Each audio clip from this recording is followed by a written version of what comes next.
Now apparently back on, but we will be getting the latest, we hope, from Warsaw and our correspondent in Poland. Now, the United Nations Secretary-General, Moscow Guterres, has said his organisation is prepared to evacuate civilians still stranded in the besieged city of Mariupol in Ukraine. Speaking during a visit to Moscow, Mr Guterres said thousands of civilians there are in dire need of life-saving humanitarian assistance. It's been a week since Russian forces allowed a humanitarian corridor out of Mariupol in southern Ukraine. Our correspondent, Catherine Byaruhanga, is in the town of Zaporizhzhia, where she's been speaking to families who crossed enemy lines to leave Mariupol. Smoke billows from the giant Azovstal steelworks. Ukraine says Russia continues to bombard the plant despite saying it wouldn't. The controversial nationalist Azov regiment, which defends the facility, posted this video of an injured woman online. It says up to 1,000 civilians are trapped in the Azovstal bunkers.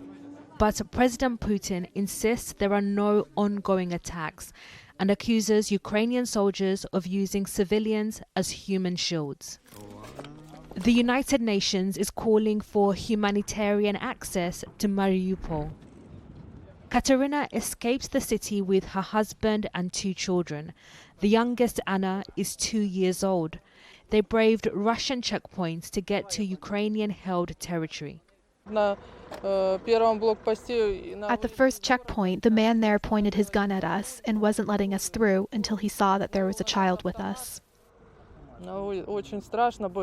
It was frightening. I thought that was it for us.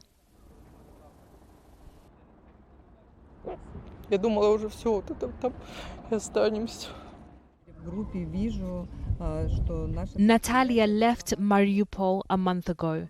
She hopes her home still stands despite the shelling.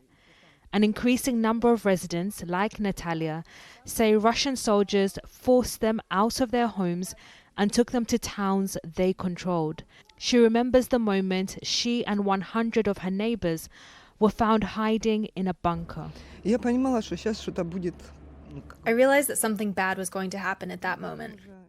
After that, everything collapsed. All my hopes collapsed. I realized that those were the people that I did not invite, did not expect, and did not want to come. Natalia and her husband are now living in central Ukraine. She says Russian controls weren't too strict and they hitchhiked from a town called Primorsky. Katerina and her family are also safe, living in a shelter for now. But she tells me it's hard to believe the hell they've all been through. Just listen to that. Peace and quiet. A massive relief for families that have spent night after night under heavy shelling. But the volunteers here tell us that the number of people coming through their doors has fallen because of the siege on Mariupol and the fact that people can't get out.